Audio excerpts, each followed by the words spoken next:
Hello, welcome to Urban Toronto's presentation today. Let's kick things off with Ash Navabi.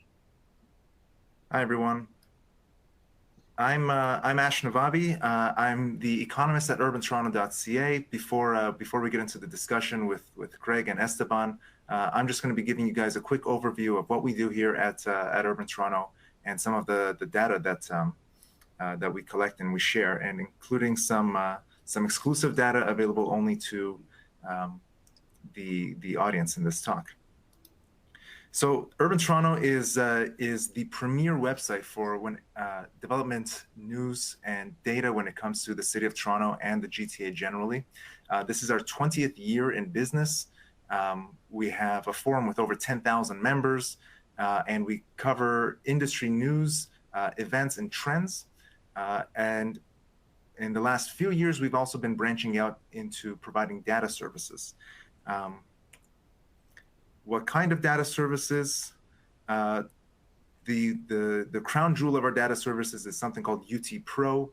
It tracks over 4,000 development applications in more than 12 municipalities, and we have 60 different fields for each application, including the name, address, city, ward, etc., as well as the construction status.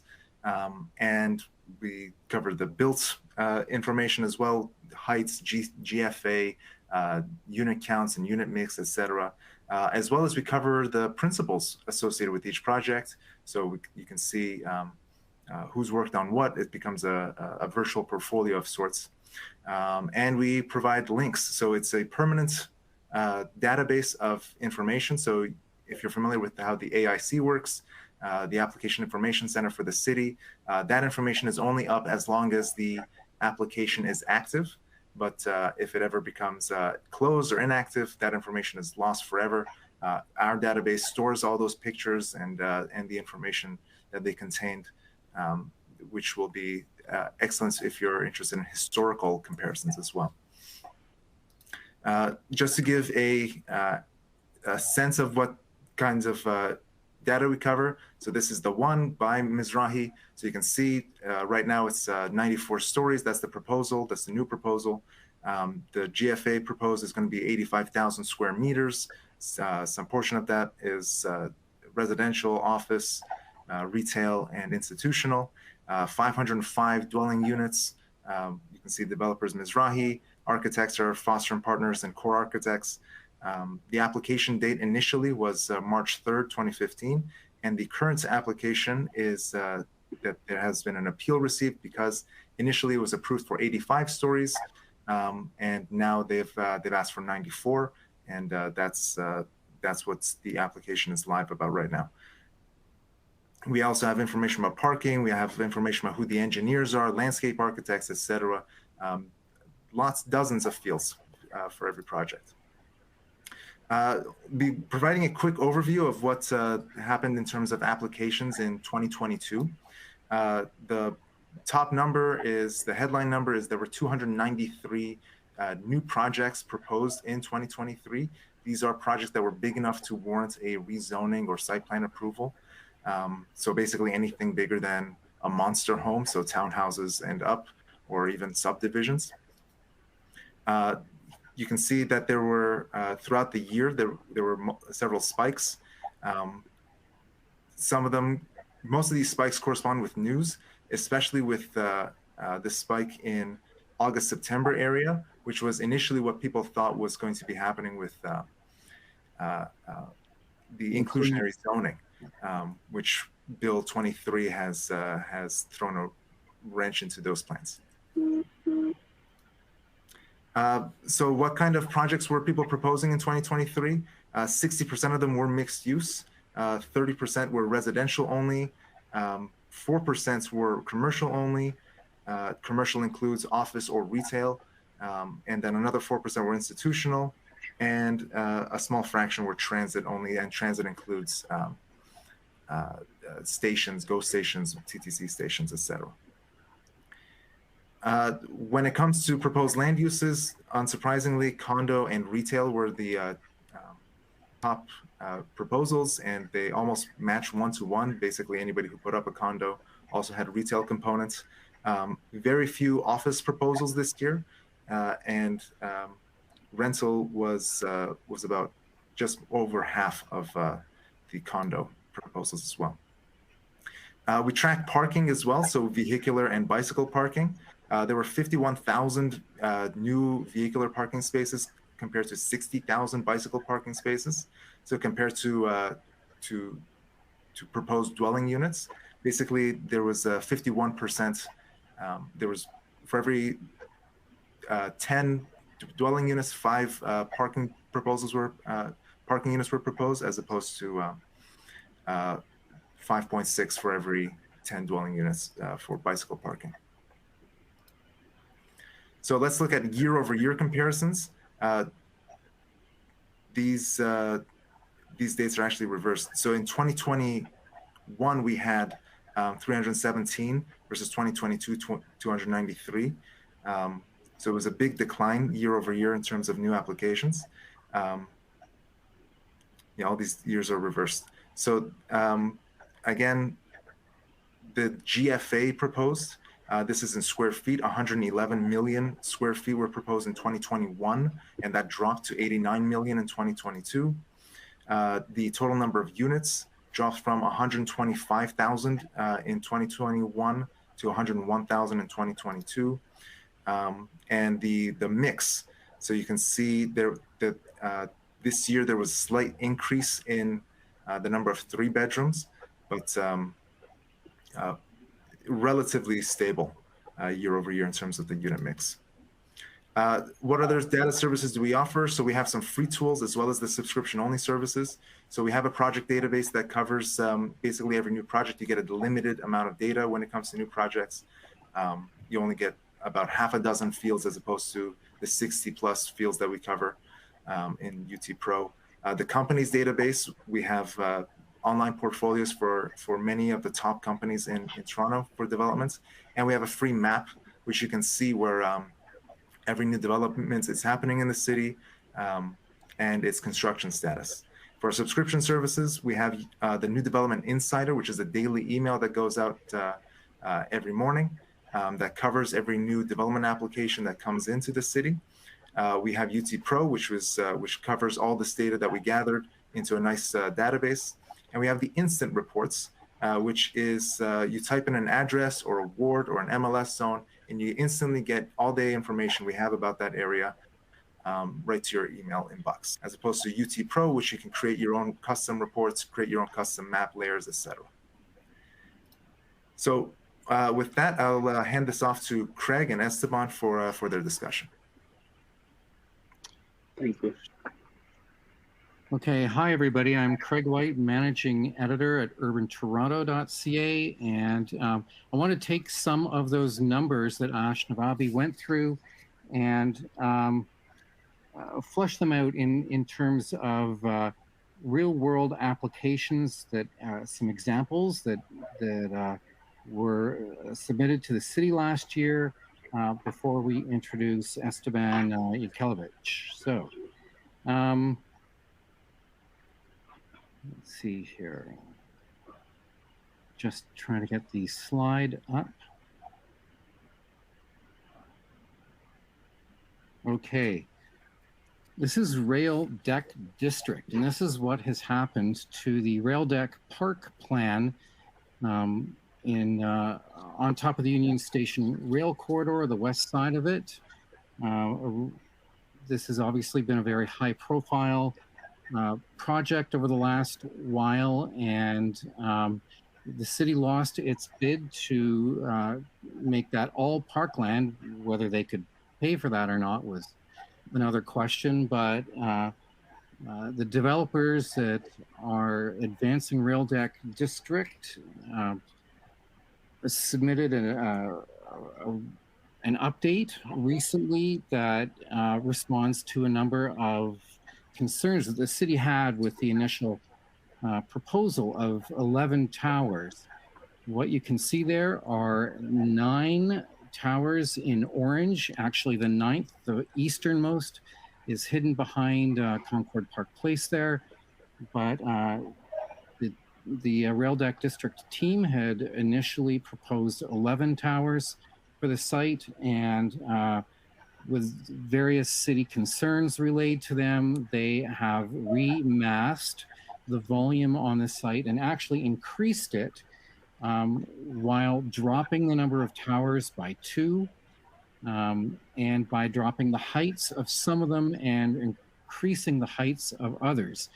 And the height is now better tailored to prevent an increase of shadows on Victoria Memorial Square Park and Clarence Square Parks to the north. So this is the latest at Rail Deck District. For example, one of the largest, in fact, I think it was the largest of all of the new applications to the city in terms of area last year. 10 Grenoble, I was thinking was good to highlight here because this is one of actually several major multi-tower proposals in and around the intersection of Don Mills and Eglinton Avenue. Partly bringing this one up because it shows several other projects as well in a rather ghostly image. If you can see at the center of the screen, you have 10 Grenoble itself, which is an infill project like much of this area in Flemington Park. These buildings were all built in the 60s and 70s and the tower in the park style.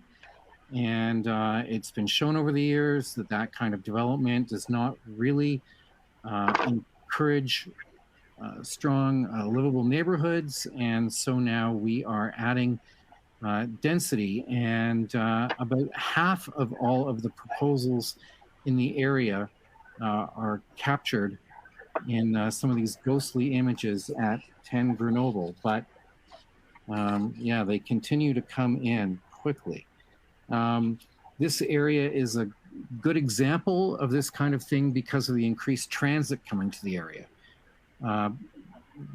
Within some number of months, we don't know how many yet, of course, the Eglinton Line 5 Crosstown is due to open at Eglinton and Don Mills, further east and further west as well, of course. And in the foreground of this image, you can see an Ontario Line station, which is maybe not quite 10 years away, but that line is now in the earliest throes of construction, and this area will soon have 2 new rapid transit lines.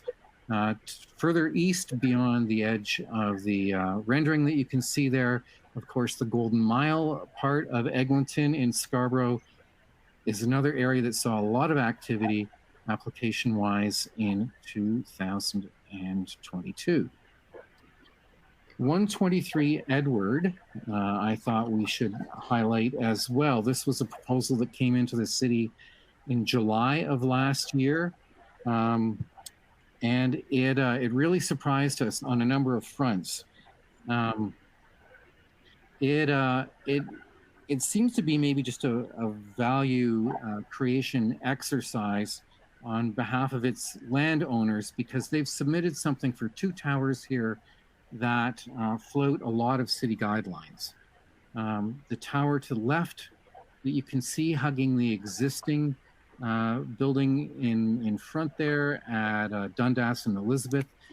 The tower on the left is only 11.7 meters separated from the existing tower, while the tower to the right is only 8 meters separated. Where the 2 towers have that jagged meeting with their sort of sliding boxes effect down the middle, that's only a 6-meter difference between building to building there at their closest point. Both towers are larger than the 750 square meter guideline that the city wants to see in buildings. But what really surprised us in this application was that each of these 2 towers only has 3 elevators proposed in each. And in the West Tower there, that would have given one elevator for every 260 living units. In the North Tower, that would have provided one elevator for every 370 units. We've never seen anything like that. And it started us paying more attention to how many elevators are provided in proposals in this city. There is no provincial standard that we can find in any case dictating exactly how many elevators you need per unit. It's a science with many factors to go in there, and maybe that's why there is no number yet, but there is a general threshold of one elevator per every 100 units. That's sort of accepted to a degree out there, but this has just started Urban Toronto on data collecting in this area as well. So we're gradually going to be adding more and more information to our data database files, and now that's going to include elevators as well to track that kind of information. At this point, the 123 Edward proposal with the larger than normal floor plates, the much smaller than normal separation distances, and the incredible paucity of elevators makes one wonder if the proponents here are really just leaving this up to the city to design and are waiting for the city to tell them no, no, no in all sorts of areas before a reapplication is made from something that might be considered reasonable. Fairview Mall, I wanted to highlight because it is one of the latest of the mall redevelopments that are being proposed across the city. There are nearly no major malls now without a plan for intensification on their lands, mostly residential, of course, with an attempt to add municipal streets to the site, to bury parking lots, etc. A lot of this had started before the pandemic, basically due to land values increasing, but with the pandemic having closed stores initially, I think a lot of owners of malls started to pay more attention to diversifying the land uses on their sites. And it's not just the larger malls, it's plazas across the city. And if there's a surface parking lot in the city now, one has to wonder how many decades before they're all gone, all underground and replaced by multi-use centers like is proposed here. 505 University, I wanted to highlight because it represents another trend that's going on, and that is particularly, but not restricted to University Avenue, a place where existing office buildings in particular are proposing to be topped. This is the most recent addition to the list. 505 University is currently a 20-story building that is faced with Indiana limestone. It has no heritage protection on it. And the ownership team here is looking to reduce the building to 13 stories, which was its original height before an extension that happened in the 1960s, and then actually move it south. On the site currently, it is sitting amidst one-story podium extensions to the north and south. And in this case, they want to move what is essentially the original 13-story building to the south side of the site, add another 13 stories covering the full height of the north half of the site, and then add a residential tower on top, which would take that to 64 stories. The first of these buildings to go in was completed a few years ago of this type. It was at 480 University, where Amexon built around an existing 18-story office tower, adding all sorts of engineering to create a tabletop design on top, above which they added a 37-story residential building. And other building owners on University have certainly taken notice, of course. And as I said, 505 University represents the 7th of this type of proposal. That street will definitely change. It's not all 7 of these proposals are approved. There's another one under construction immediately south of 505 University right now called the United Building, where a huge amount of the original walls are being held up by a scaffold at the moment, as opposed to being built on top of an original building like at 480 University. The United Building is preserving original walls, but will be all new construction behind that. Finally, before we move on to the one, I want to get to 645 Yonge, which is a king set project. It is one of 2 on either side of Yonge in the area between Bloor and Wellesley Streets. 2 that sit opposite each other, both from Kingset and both designed by AS and GG Architecture of Chicago.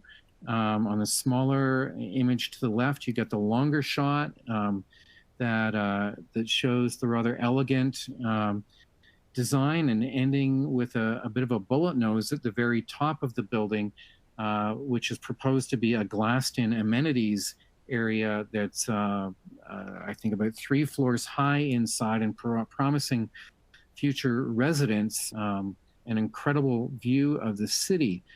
Down below on the right hands of the 2 images, you'll see the ground treatment that's proposed, where the existing building facades would remain.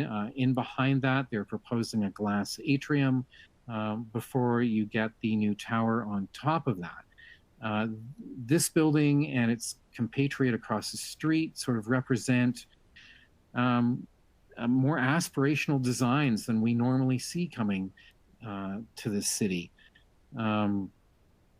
The average building is boxier, and of course it remains to be seen whether something as detailed and potentially as expensive as what you're seeing here actually gets built. But that is the intention at this point. Coming back to the elevator situation that we saw at 123 Edward, conversely here, this building proposals 1 elevator for every 113 units. So, far more reasonable than the 1 for every 370 that we were seeing at 123 Edward. Now, to move on to a building that has far more elevators planned than that, 1 for every 65 units, that is the one. Actually, let's snap back to this slide. If that, no, I'm not getting that slide.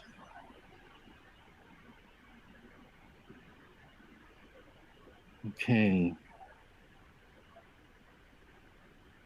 There we go. Okay. And at this point, I'd like to introduce Esteban Yankelovich, who is the Vice President of Construction at Mizrahi Developments. He's agreed to join today to talk all about this standout building designed by Foster and Partners of London through their New York office, and core architects here in Toronto. Esteban, you've been involved with this building for quite a while now, and there's a lot to talk about what makes this special. Thanks, Greg. What this makes special, this is the first super tall building for Canada. We have a lot of challenges designing and creating this building. We are currently on the 24th floor of the building. We have passed the most critical part of the building. There was up to level 17, where we have the first mechanical system. It's different from any other building built already in Canada. This type of building was never built before. And I'm really happy to be part of this project, and I have a great team working on this. Tell us a little bit about getting permits for this building. So that was really a huge challenge because the city was not prepared for a building of this type. As I mentioned before, this type of building was never built before, and was very difficult to get approvals and get permits from the city. So we work with them, especially Sam Mizrahi, work together with the city and help the city to process the permits. And we help the city to create a new building code for super tall buildings, about 300 meters. And this is an ongoing process with the city and helping them and work together in order to not only get the permits, also to go to the next step, the occupancy for each section of the building. Can you give me an example of a change that happened to the building code for the super tall category? So one of the changes is we are going to be able to occupy different sections of the building as we go up. That never happened before. So when we continue working upstairs on the upper levels, we will be able to occupy the commercial, low rise, and as we go, we keep going up.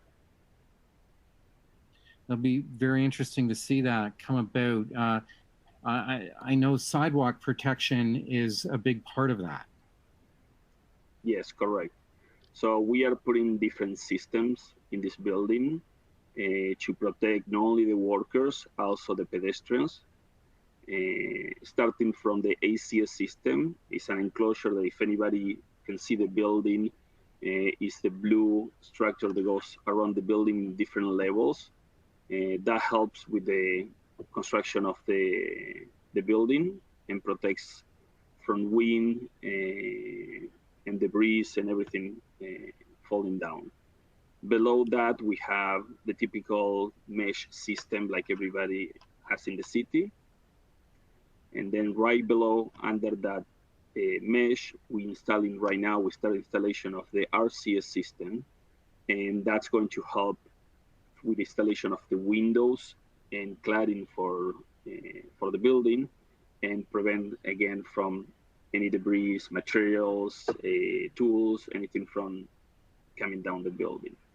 On top of that, we're going to build a platform on the 17th floor, and again as another precaution, and it's going to stay there until we finish the building.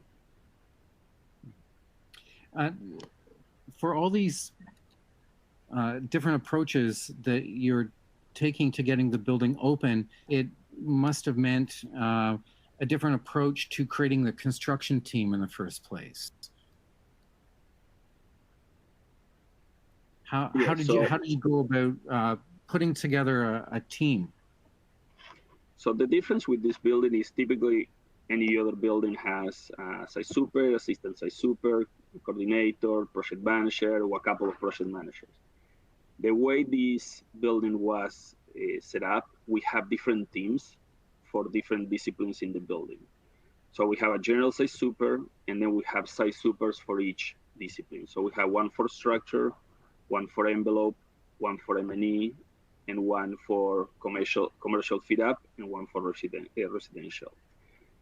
Together with the site team, we have the office team. We have a PM and a coordinator, again, for each discipline. So we have structural, envelope, M&E, commercial, and fit up.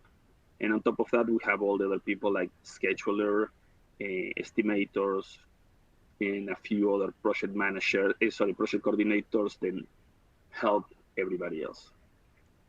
You, do you have special considerations for the impact on neighbors during all of this? Yes, we are working very close with everybody and to make sure we don't interfere with people's life. So we constantly are checking the overhead protections on Yang and Blur, and also because our pump is located on a side street in Balmora, and we're running a pipe underground in order to provide concrete. We're taking care of all the buildings around the neighborhood and helping them with any problems they have. We have meetings with them constantly every month, and we listen if they have any concerns, and we act right away and try to resolve and mitigate any problems. Is all of this a little more complex because the building itself is more complex than normal? And go ahead. Yes, the building is very complex, 100%. And the other thing is the location where we are. This is one of the busiest intersections in the country. We have a lot of cars and pedestrians walking through in front of the site. So that complicates things and creates a complexity, not only in the building, also in the logistics.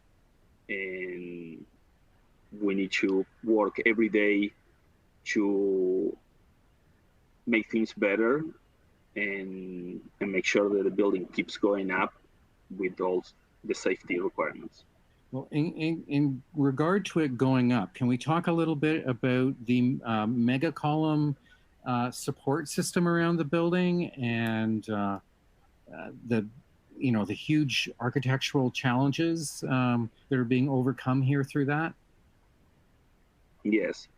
So we have 8 mega columns in this building. So the building gets built in sequence. It's not like a regular building where you fly forms, you form all your slab, and then you move up and you start building all your columns and shear walls and stuff like that. This building gets built, first we build the 4 slabs, one between each mega column. And then from there, we build the mega walls. So we have the mega columns and the walls that connect between each mega column. Then a few floors below that, we build the lobby slabs. So all the slabs that go around the core of the elevators.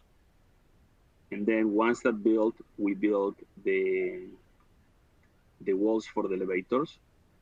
And a few floors below that, we have the corner slabs. I don't know if you can see in the picture, we have some braces going every 6 floors. So we need to pass the ACS system above the last connection of that diagonal in order to connect the diagonal and then start building all the floors on the corners. So the whole process takes around 10 floors. That moves up and down depending the speed of each location, and that's how we build in this building. Do you have a more specialized set of tradespeople on the building? What kind of experience is coming from the various trades? So in order to build this building, we need the top of the line trades. People that have experience building 50, 60 plus buildings. And that's what we have right now. Our formwork company is one of the best ones in North America. They use the most advanced technology to build this. It's quite impressive. I'm pretty sure in UrbanToronto, everybody's able to see some of the pictures that we've been sharing with them. And we have like really good trades. And the most important thing that we're trying to do is for all of us to work as a big team and work together in getting this building up and resolving all the issues as a group. One of the things that's happened recently in the construction is that you're starting to apply finishes to the exterior and possibly even the interior of the interiors of the sealed floors now, which we haven't seen. I was lucky enough to be one of two Toronto members who were toured through the building in February by Esteban, and we got a close-up look at some of the exterior finishes. We didn't see anything at that point regarding the interiors, but can you tell us a little bit about the finishes inside and out that are starting to come to the building? Yes, so we just started putting the cladding on the lower levels, and in the next few months, all the way up to the 6th floor will be installed, the windows and the cladding, and we start doing the roughings on the inside on the lower levels, and we already put the structure around all the mega columns and diagonals, because inside the building there is a metal structure also to support the building. For people who's not aware with the project, the ground floor doesn't have any columns. So we have different transfer slabs on the building. The major one is on the 5th floor. So all the metal structure that goes inside the building also gets cladded with the same finish and the same quality as we have in the exterior of the building. The metal finish, like for anybody who's in Toronto, if they want to walk through in front of the building, you're going to see the corner of the building already has a piece of the finished metal and it's exposed. And you can see it's amazing. And once this is all up, it's a building that is going to shine. Like, it's going to be amazing. It's sort of a champagne color. Correct. And I and think also we have all. Sorry, I was just going to say we're waiting for more of that to go up, of course, and we're waiting for the protective film to come off of that in a number of spots, and we're waiting for a beautiful blue sky day when those when that situation is like that with more of it seen. So yeah, we're looking for that shine still. Yeah, I think once we finish the installation of the RCS and the building start going up, below the RCS, you will see the building completely finished. You will see it with the metal cladding, with the windows all clean and beautiful for everybody to enjoy. Now, do you have any round dates at this point that, like you mentioned, that sections of the building will be opening before other ones while it's still being worked on higher up? Do you have any dates yet, or is it still too far out to talk about the lower sections of the building opening? We're working on that. It's still too far out to mention dates. But people will start seeing the building and will realize soon we're going to start opening the project for the public. And another aspect of the building opening in bits and pieces brings me back to talking about elevators. And I mentioned, of course, that for at least the residential suites in your building, if the extension of the 94 floors is approved, that will mean one elevator for every 65 suites, as there are going to be 505 and 8 elevators to service them, which is a really great ratio compared to what we're seeing typically. But you've also got the lower floors to service first before the higher floors open. And so that'll mean an entirely different way of building the elevators in the first place compared to the average building. Plus, people will, have ground level to the 6th level in one bank of elevators before they potentially transfer to other ones in the core of the building. Can you give us more of an idea about how all of the elevator system is going to be working? Yes. So, as you can see in the picture, we have on the west side of the building, we have the west bank, and there we have the first set of elevators. So when you come into the building, you go inside those elevators, and there are 2 sections. One that is for commercial and hotel, and the other one that is for residential. Once you take those elevators, will take you the commercial ones will take you everywhere from the 5th floor down, and the residentials will take you up to the 6th floor.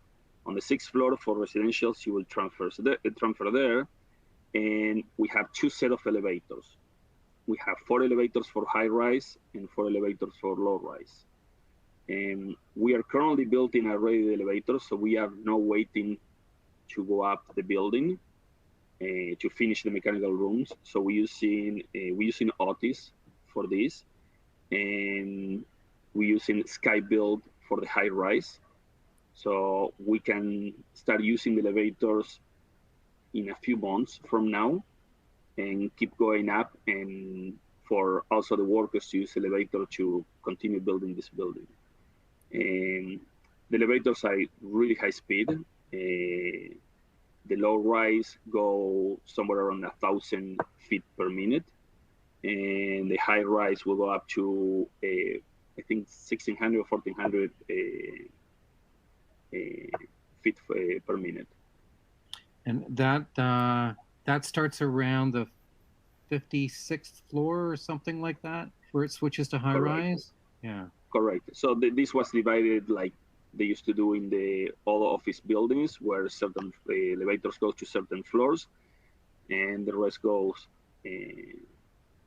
on the top of the building. And will you be using an origin dispatch system that office towers have been seeing lately? Yes, we are. Okay. And these elevators are something incredible. The finishes are unbelievable. We're going to have beautiful, huge screens inside of each elevator, and they're really nice. Right. And that obviously is technologically advanced far beyond what's in most, especially residential buildings in this city at the moment. And people who work in downtown office towers will recognize that this origin dispatch system is being put into more and more of them, where you walk up to a screen on the ground floor and tap to let them know what floor you want to go to, and then the screen will get back to you and let you know which elevator number you should walk over to take you to that floor. It makes the elevators far more efficient. And another reason why maybe there is no hard and fast set rule for how many elevators there need to be per suite, but it all leaves us wondering what kind of formula maybe should be in place in the future, because it seems counterintuitive that in that 123 Edward proposal that one elevator or 3 elevators servicing something like 1,100 suites is just not possible, no matter how much technology is applied. But in any case, especially with that amount of suites, as you mentioned, one of the elevators pretty much is going to be constantly in service for moving or stuff like that. Right. Yeah, exactly. Blocked off for moving at any point, or if the elevator breaks down. And a lot of people living in tall buildings in Toronto know increasingly how important good elevator service is. I think it becomes it's going to become a mental health issue for a lot of people as we move into an ever taller city. So I think we should start looking at some of the questions that have been put to us in the Q&A here. And Ash, did you want to take on one there from Francisco Cavarilla? Sure. Let me just find it here. Sorry. So has any... Yep. So has any planning been set up in regards to street traffic, especially in downtown, in view of these projects? Oh, you flagged that. I'm sorry. Did you want to take that one on? So I can't answer that. Oh, okay. When it comes to traffic. Right. We'll let people. We're going to keep track of these questions, and if we can't answer them today, we will either save these for another one of these seminars, or we may present them on an Urban Toronto front page story, see if what we can tackle of those that we can't answer today then. But on this question on traffic, Esteban, can you speak about the traffic control situation at the one? Which is, for people who don't know, I saw this question multiple times come up. Multiple people were asking, where is the one exactly? It's at 1 Bloor West, which is exactly at Yonge and Bloor. Correct.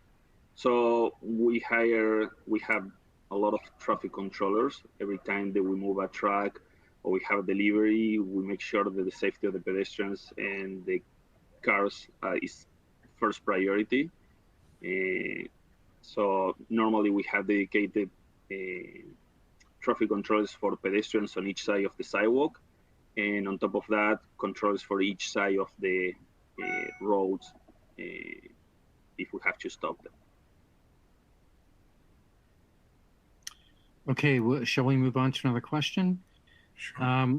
Dan Nevitt is asking anything on 15 Richmond Street East, which is the Cambridge Suites. That's another building. I'm sure this question was suggested by me talking about 505 University and the other buildings on University that are getting topped. Cambridge Suites Hotel is proposed to be extended about 3 more times its current height, and since it was another one of the 2022 proposals, we don't have anything new on that yet, but I do expect that is going through. I know BDB Quadrangle have been working on the design for that building, essentially simply to add density on a site that's more commensurate with what's being built around it these days.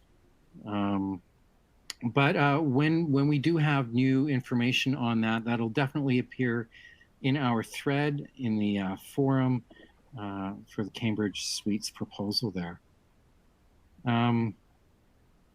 Stephen Pollock asks this regarding the elevators. How about looking at other jurisdictions and the fire event history to see if there are sound safety limitations for elevators to number of units?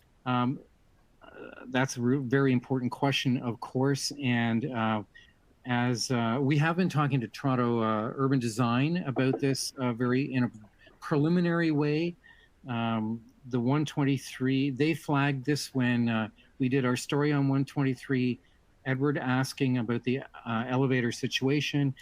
And on our front page stories, we now always report the ratio of elevators.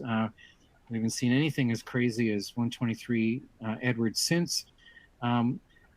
And yes, the whole, fire safety is a major consideration, I'm sure. And I've been wondering whether the fire department has a say in this regard. I haven't been able to find anything concrete yet. Going through Ontario Building Code in this regard, if somebody listening to this knows, and actually our audience today is made up of industry professionals, enthusiasts. There will be all sorts of people listening who, may know this better than I do at this point. We'd love to hear from you. You can always send a note to Craig at UrbanToronto.ca if you have something that you want to add about this. But yes, we are engaging urban design at the city in this regard, and hope to be talking more about elevators in the future as this becomes a larger concern for more and more people. I'm not sure how to pronounce this, so please forgive me. Manoj Shukla is asking, what trend do we predict in regards to condo versus rental taking place at malls? I don't know if we have seen one in particular that's different at malls than we have just generally in the city. a lot of people are still under the impression that residential rental is not really being built, but it is being built again. More of it is in the luxury end of the spectrum than cheaper, but there are entry-level buildings going up as well. We just haven't yet seen an indication whether the proposals at malls are trending one way or the other. A lot of the mall proposals are still early and at a point where the developers are not necessarily declaring the tenure of the building, and we have specifically heard from some that, yeah, we don't know yet whether we are going to, dedicate X number of buildings to purpose-built rentals and how many will be condos. And of course, a lot of condos provide investor rental units once they go up. So we'll look for that though, Manoj, and we'll see. Okay, just scanning more questions here.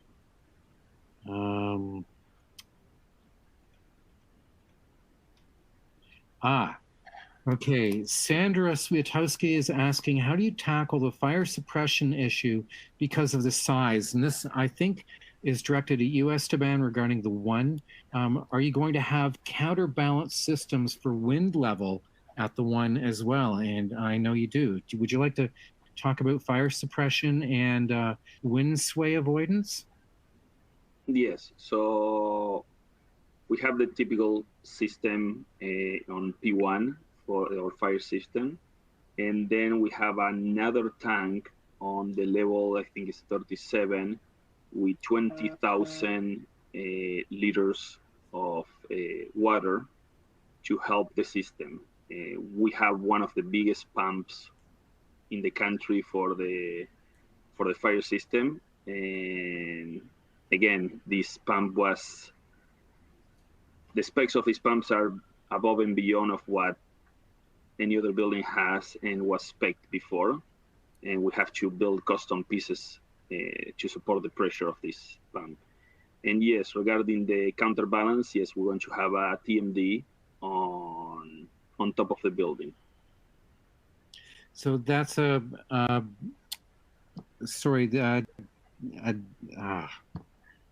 term's gone out of my head, but a dampener, which, yes. What type of dampener are you using at the top? It's metal. Okay, so that will be sprung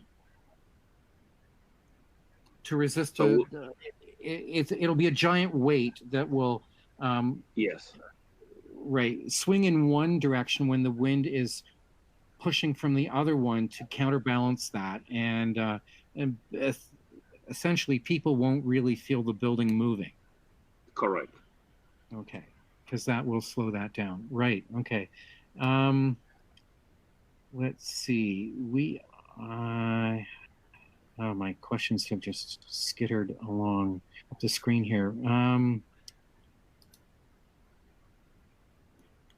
So okay, I can, while you're looking for questions, Craig, somebody asked if we at UT Pro track LEED and WELL and other standards. We do track LEED. We also track green standards. We also track whether a project is heritage status or not, as well as municipal water connections and many other aspects of a project that are relevant for construction and for environmental concerns. But well, we haven't done yet, but we could consider. Correct. Okay. Alan Morris is asking, will this presentation be sent to registrants to review later? I believe Informa Connect is going to do that. This will be available online afterwards. And so, yes, I believe you'll be getting a link to that. We've Jebinessa asking, as a mechanical vendor, curious to learn about how these buildings will choose the mechanical HVAC maintenance contractors. I don't know if, Esteban, you could address that or not. I don't know if we have an answer otherwise about how the HVAC and maintenance contractors are, mechanical HVAC and maintenance contractors are being selected. We haven't selected anybody yet for maintenance, but definitely we can get back to you once we have finalized the decision and let you know what we take in consideration to decide which company to use. Okay. Pavel Vernenko is asking if there are any affordable units in the one, and I can answer that on behalf of Esteban. No. I suppose that's becoming an increasing situation for the city, where as the prices of land go up, as the hard costs of building increase, we're looking for more and more ways to create affordable units. And obviously the city has its Housing Now TO program at the moment, but buildings like the one predate that. A lot of the luxury buildings that are being proposed now do include some affordable units, but not all of them do. But Pavel is also asking Esteban about parking for units and visitors to the one. How will the parking garage work there?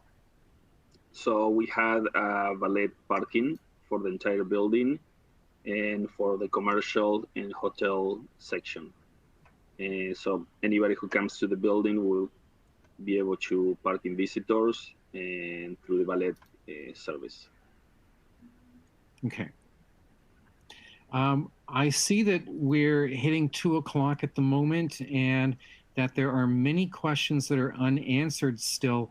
But like I said, we are going to keep track of these questions and see which ones we can get back to you on in either a future online presentation like this one, or may address through front page stories on Urban Toronto. And of course, if any of these questions apply to particular buildings, you are all welcome to, if you don't already have an account on the Urban Toronto Forum, to join it and pose those questions in the threads. If they do pertain to a particular building, Urban Toronto membership includes all sorts of types, just like the audience for today's seminar. They're everything from people in the industry who are often, responding anonymously, to simply enthusiasts. But there is enough of, I suppose, a bank of intelligence there that it's quite possible that some of these questions can be answered directly by other forum members. But like I said, we will keep track of these and do what we can to answer them either in a future presentation or on front page stories. So that said, thank you for joining us today. And the first of these seminars will be back with more in the future. I want to thank the people in Forma Connect for putting this together for us. We want to thank Esteban Yankelevich from Mizrahi Development for joining us to talk about the one in particular. And we'll see you all another time. Thank you, everyone. Thank you. Thanks.